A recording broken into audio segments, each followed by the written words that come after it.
আপোনাৰ সন্তান ৰাজ্যৰ বাহিৰত পঢ়ে নেকি?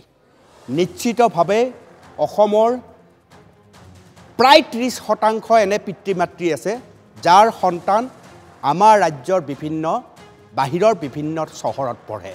সেই চহৰ বাংগালোৰ হ'ব পাৰে, সেই চহৰ কলিকতা হ'ব পাৰে, সেই চহৰ গোৱা হ'ব পাৰে, সেই চহৰ কেৰেলা হ'ব পাৰে। বিভিন্ন ৰাজ্যৰ বাহিৰত আমাৰ বহু সন্তানে পঢ়া শুনা কৰে আৰু অভিভাৱকসকলে তেওঁলোকক লৈ বহু সময়ত চিন্তিত হৈ থাকে। আৰু ইয়াৰ লগত মই সংযোজন কৰি দিছোঁ আপোনালোকক, কাৰণ শেহতীয়াভাৱে ভয়ংকৰভাৱে প্ৰবঞ্চনা বাঢ়িছে এইসকল ছাত্ৰ ছাত্ৰীৰ সৈতে। হয় প্ৰিয় দৰ্শক, ৰাজ্যৰ বাহিৰত পঢ়ি থকা শিক্ষাৰ্থীসকলৰ পিতৃ মাতৃ সাৱধান হওক। দূৰৈত অধ্যয়নৰত সন্তানৰ নাম লৈ বৃহৎ প্ৰবঞ্চনাৰ নেটৱৰ্ক। আপোনাৰ ল'ৰাটো ধৰ্ষণত অভিযুক্ত হৈছে, আপোনাৰ ছোৱালীজনী ড্ৰাগছ খাই ধৰা পৰিছে। মই আৰক্ষীৰ পৰা কৈছোঁ, মই CBIৰ পৰা কৈছোঁ, গুগল পে' নম্বৰ দিছোঁ 5 লাখ দিয়ক, ল'ৰাটো ছোৱালীজনী বচাই দিম। এনেকৈ যিকোনো সময়ত আপোনালৈ আহিব পাৰে হোৱাটছআপ কল। ফোনত আপোনাৰ সন্তানৰ সকলো পৰিচয় মুকলিকৈ ক'ব প্ৰবঞ্চকে। কেৱল ভয় খাই আপুনি প্ৰবঞ্চকৰ শৰণাপন্ন নহ'ব। এই মুহূৰ্তৰ সবাতোকৈ ডাঙৰ খবৰ, এক্সক্লুচিভ খবৰ। আৰু এই খবৰটো হৈছে যে ৰাজ্যৰ বাহিৰত পঢ়ি থকা অসমৰ সন্তানসকলক লৈ বৃহৎ প্ৰবঞ্চনাৰ জাল পতা হৈছে। আৰু এই প্ৰবঞ্চনাৰ জাল ইমানেই ভয়ানক, ইতিমধ্যে কেইবাগৰাকীও অভিভাৱকে ইয়াৰ দুঃসহ পৰিস্থিতিৰ মুখামুখি হ'বলগীয়া হৈছে। সম্পূৰ্ণ মুকলিভাৱে এই সমগ্ৰ কথা বতৰা আমি আলোচনা কৰিব বিচাৰিছোঁ, খবৰ দিব বিচাৰিছোঁ, যাতে অসমৰ বাহিৰত থকা আমাৰ সন্তানসকলক লৈ পিতৃ মাতৃয়ে অতিৰিক্ত ফোনৰ বাবে হোৱাটছআপত অহা ফোনত ভয় খাই যি হাতৰ ধন যাতে খৰচ কৰিবলগীয়া নহয়। ইতিমধ্যে সেই ধৰণৰ দুৰৱস্থাৰ মুখামুখি কেইবাজনো হ'বলৈ আৰম্ভ কৰিছে। এটা ফোন ৰেকৰ্ডিং আপোনালোকক শুনোৱাইছোঁ। মই প্ৰথমে আপোনালোকক এটা ফোন ৰেকৰ্ডিং শুনোৱাইছোঁ। বাংগালোৰৰ পৰা ফোন আহিছে। সৌভাগ্যক্ৰমে সন্তানটো গুৱাহাটীত আছে, প্ৰবঞ্চকে নাজানে। প্ৰবঞ্চকে তেওঁৰ পিতৃৰ সৈতে কথা পাতিছে আৰু পিতৃয়ে কথাটো ধৰিব পাৰি কৌশলপূৰ্ণভাৱে কথা পাতিছে। শুনক এই কল ৰেকৰ্ডিং। हाँ बोलिए। अरे सर, आपके बेटे का BP लो हो गया, मैंने अभी नींबू पानी दिया है उसको, बताइए अब क्या करना है इसका। हेलो। अरे हुआ क्या है, मेरे को समझ नहीं आ रहा है। अरे सर, बेटा आपका अरेस्ट हो चुका है, बेटे से बात नहीं कर रहे हैं, अभी आप बोल रहे हुआ क्या है। आपका बेटा अपने दोस्त लोगों के साथ में अरेस्ट हुआ है। इसके दोस्त लोगों ने बात हुआ था, 14 साल की बच्ची है जिसका रेप हुआ है, उनके साथ में बेटा आपका अरेस्ट हो चुका है। बेटा बोल रहे कि मैंने कुछ नहीं किया, मैं बेकसूर हूँ। अब बताइए बेटे का क्या करना है। अरे वो तो 1 बजे तक तो रूम पे ही था, वो सो रहा था, कल तो बंद था, आज कॉलेज जाने वाला है। अरे आज अरेस्ट किया भैया, आज अरेस्ट किया, अभी बताइए। वो तो लेकिन मैं क्या करूँ अभी, मेरे को समझ में ही नहीं आ रहा है। अभी मैंने आपको बोला है जिन ऑफिसर लोगों ने इसको पकड़ा है उनका मुंह बंद करने के लिए कुछ खर्चा पानी आपका लगेगा। आप बताइए, अपने बेटे के लिए कुछ पैसा जमा कर सकते हैं। अभी तो मेरे पास तो कुछ है ही नहीं, छोटा मोटा नौकरी करता हूँ, महीना का लास्ट है। अभी कितना पैसा है? कैसे हो गया ये? अरे ऐसे ही हो गया, बताइए कितना पैसा है। ये कहाँ हुआ है ये? चलो ठीक है, ऐसा है ना, अभी मैं आपके बच्चे पे FIR काट के इसको मीडिया में दे देता हूँ। उसके बाद में 10 साल के लिए आपका बच्चा जेल में चला जाएगा। जो इस पे जुर्माना लगेगा 50 लाख रुपए, वो फिर तैयार रखिए, फिर वो भी आपको देना पड़ेगा। वो मत कीजिएगा। अभी आपके गूगल पे, फोन पे में कितना पैसा है? देखा तो नहीं, शायद कहीं 5-10 हजार हो सकता है। हाँ चेक करिए, गूगल पे फोन पे में कितना है। अभी तो चेक तो फोन कर रहा हूँ, फिर भी 10 से तो ज़्यादा नहीं होगा, 10,000 से। आपको मैं नंबर दे रहा हूँ, उस पर आप अपना ये 10,000 रुपए डालिए। बोलिए तो नंबर क्या है? हाँ लाइन पर ये नंबर दे रहा हूँ, गूगल पे फोन पे नंबर दे रहा हूँ, उस पर 10,000 रुपए डालिए। App phone call. 70 आगे 33 आगे 35 35 77 77 आगे 46 46 एक बार नंबर बोलिए क्या लिखा है 70 33 35 77 46 এই বিশেষ অভিভাৱকজনে তেওঁৰ সন্তান গোৱাত পঢ়ি আছে প্ৰিয় দৰ্শক এই বিশেষ অভিভাৱকজনে আনৰ পৰা বিষয়টো শুনিছিল কাৰণে তেওঁ কৌশলপূৰ্ণভাৱে কথা পাতি আছিল আৰু এই কথাৰ যেতিয়া আমি অনুসন্ধান আৰম্ভ কৰিলোঁ সাংঘাতিকভাৱে অসমত এটা বৃহৎ নেক্সাছ এইটো প্ৰবঞ্চকৰ সাংঘাতিক নেক্সাছ জানিও আচৰিত হ'ব অসমৰ ৰাজনীতিৰ পৰা আৰম্ভ কৰি আৰক্ষী বিভাগৰ লোক আমোলা বিষয়া কাকো এৰা নাই এই প্ৰবঞ্চকে যাৰ সন্তান ৰাজ্যৰ বাহিৰত পঢ়ি আছে তেওঁলোকৰ কণ্টেক্ট নাম্বাৰ ফোন নাম্বাৰ উলিয়াই লৈছে সেই ল'ৰাই ক'ত পঢ়ে বা সেই ছোৱালীজনীয়ে ক'ত পঢ়ে কি পঢ়ে ক'লৈ যায় সকলো খবৰ তেওঁলোকে গোটায় আৰু পিতৃ মাতৃক এই ধৰণে ফোন কৰে এই মুহূৰ্তত আমাৰ লগত বিধানসভাৰ উপাধ্যক্ষ ডাঙৰীয়া ডাক্তৰ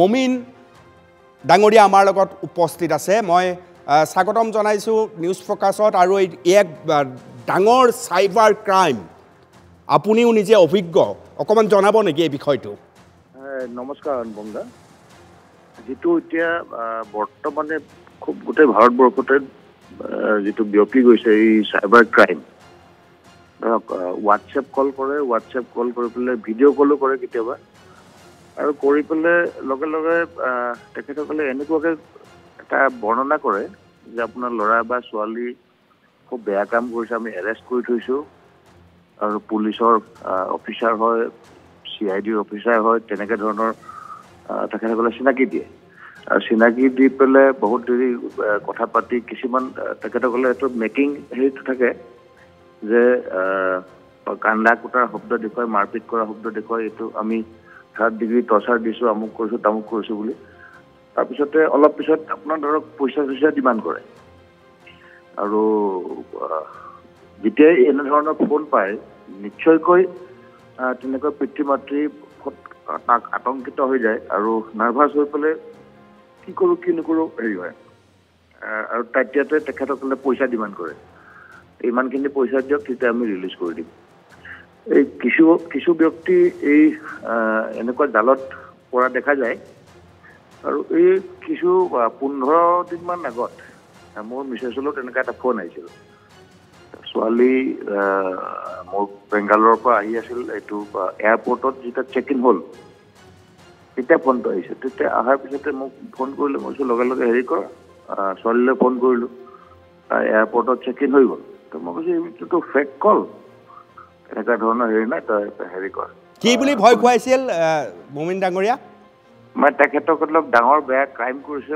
এইটো ক্ৰাইমটোত আমি এৰেষ্ট কৰিছোঁ আৰু তাৰ পৰা যদি ৰিলিজ কৰি দিব লাগে পইচা দিয়ক তেনেকুৱা ধৰণৰ কৰে হয় আৰু কিছুমানে কেতিয়াবা কি কৰে মাৰি পেলাম বুলি কয় কিডনেপ কৰিছোঁ বুলি কয় তেনেকুৱা ধৰণৰ কৰে আৰু যদি কি ভয়তে যদি এইটো আপুনি এই পইচা পাতি দিয়ে তেতিয়াহ'লে আপোনাক বাৰে বাৰে এইটো তেনেকুৱাই কৰি থাকিব তো এইটো মোৰ মিছেছৰ লগতে নহয় মই ত্ৰিপুৰাত থাকোঁতে ত্ৰিপুৰাৰ বিজেপিৰ এগৰাকী কাৰ্যকৰ্তা তালৈ গৈছিল আমি একেলগে ভাত খাই আছিলোঁ দিনত হয় তেতিয়া ফোন এটা আহিলে তেখেতলৈ ফোন আহোঁতে তেওঁ নাৰ্ভাছ হৈ কান্দা কুটা আৰম্ভ কৰিলে মই কৈছোঁ বাইদেউ চিন্তা কৰিব নালাগে এনেকুৱা এইটো ঘটনাটো অলপ দিন আগতে মোৰ লগতো হৈছিলে গতিকে আপুনি ঘৰলৈ ফোন কৰি চাওক আপোনাৰ ল'ৰাটো আছেনে নাই এতিয়া ফোন কৰোঁতে ফোনত কথা হ'ল যে আছে তাৰপিছত তেখেতসকলৰ সন্তুষ্টি লৈ গৈছে আৰু এটা ক্ৰাইম হয়তো মানে ভিডিঅ' কলবিলাকো কৰে কেতিয়াবা সেইটো মোৰ লগতো হৈছে বা ফটকৈ আমি উঠাই পালোঁ কোনে কল কৰিছে বুলি চাওঁ